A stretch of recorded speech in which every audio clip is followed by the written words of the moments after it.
ಇದರಲ್ಲಿ ಬರ್ತಾ ಇರ್ತಕ್ಕಂಥದ್ದು ಟೀಚರ್ಗಳು ರೆಸಿಸ್ಟೆನ್ಸ್ ಇದೆ,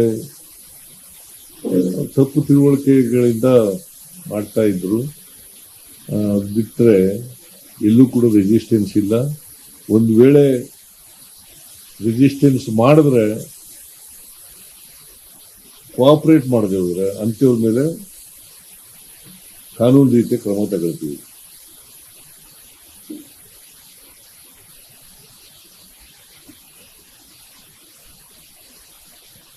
ಜಿಲ್ಲಾಧಿಕಾರಿಗಳು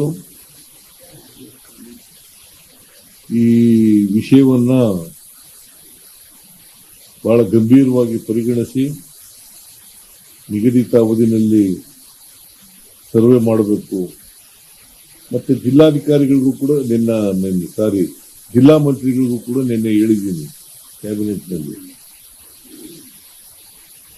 ಅವರು ಕೂಡ ಕೋಆರ್ಡಿನೇಟ್ ಮಾಡಿಕೊಂಡು ಜಿಲ್ಲಾಧಿಕಾರಿಗಳ ಜೊತೆಯಲ್ಲಿ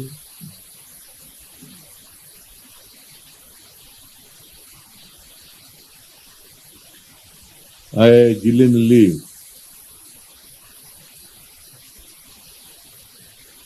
ಸಹಕರಿಸಬೇಕು ಅಂತಕ್ಕಂಥ ಮಾತುಗಳನ್ನು ಕೂಡ ಹೇಳಿದ್ದೀನಿ.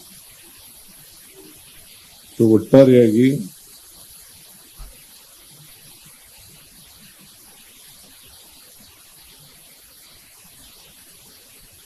socio-educational survey of all the people, of all the population of the state.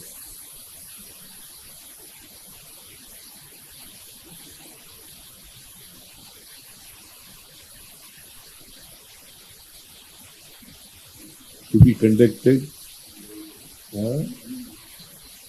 ಇನ್ನು ಉಳಿದಿರೋ ದಿನಗಳಲ್ಲಿ ಮಾಡಬೇಕು. ಇನ್ನು 11 ದಿನ ಇದೆ, 11 ದಿನದಲ್ಲಿ ಮಾಡಬಹುದು.